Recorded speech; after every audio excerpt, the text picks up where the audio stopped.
welcome to the Halo Effect Radio Show, real estate show with Dedee Harper, aka the Real Estate Angel, helping you put wings to your dreams.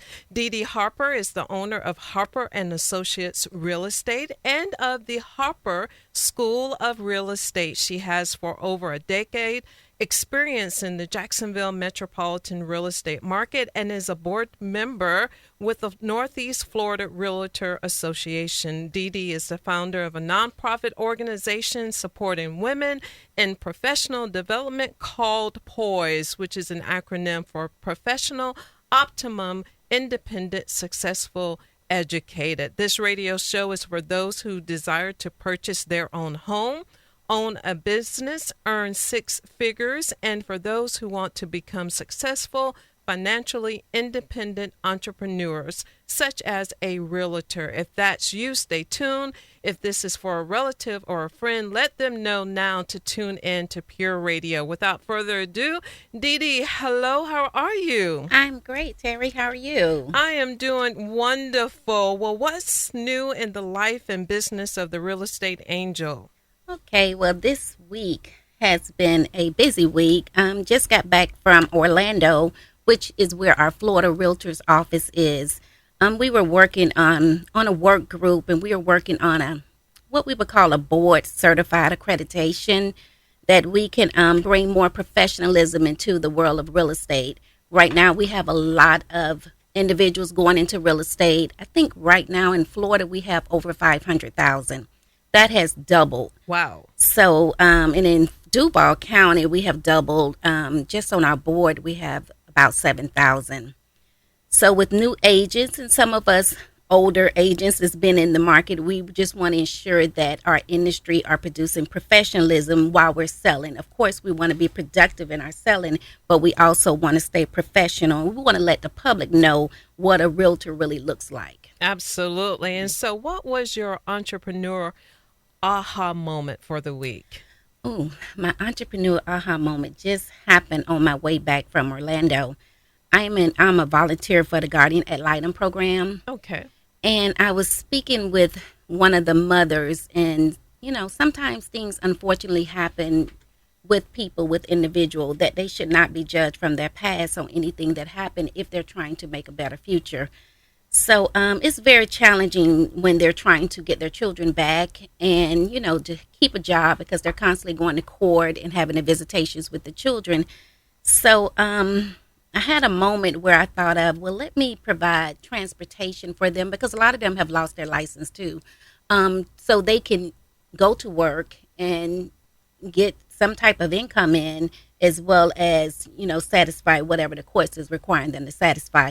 So I had an aha moment of developing another business just for the women so they can have a good job, some type of income coming in, and transportation. Wow, very inspirational. So tell us, what is your topic for today? The topic for today is a spiritual approach to entrepreneurship. Now, what is your perspective to entrepreneurship, and how did you become a realtor? Now, my perspective today is there's 4 P's that I just kind of made up within myself. But you want to have purpose, you want to have a plan, you want to prepare, and you want to proceed. Now, when we say purpose, I want to think back to Ephesians 1:9, where we know that God has not sometimes revealed the mystery to us. And I think that's the purpose that he has. And we have to seek his will for whatever we want to do, especially in making a big step as becoming an entrepreneur. Even as a realtor, you are an entrepreneur. So whether it's a realtor, whether it's your restaurant, whether it's your daycare, whatever it is, just seek his will. And once we know that purpose, then we make a plan. And that plan requires us to make hard choices sometimes, make difficult changes, and make big sacrifices. So once we make that plan, we want to prepare. And when we prepare to go into that world of entrepreneurship, we have to do research. We have to develop systems. We have to, look at our finances. We have to set those goals. We have to understand what a business plan is. We have to do that research and prepare. And then we want to ask God when to go, because I think it was David who was fighting and he said, shall I do it? Shall I go? So we want to know, just because we have this dream and this entrepreneurship that we have, said, God said, yes, let's do it. But with David, he anointed 3 times, and the first time was to wait. So we just want to know when to proceed at that time. And I think once we do all of that, we have that trust, we have built that trust, and we know who has authored us to do it. And even at those times when it seems challenging and difficult, we know we're okay. Why is it so important to share your entrepreneur gospel today? It is important for me because I have a concern. I have a concern for us as we go into this world of entrepreneurship, as we have our businesses, and even while we're on our jobs, that we are preparing for the future.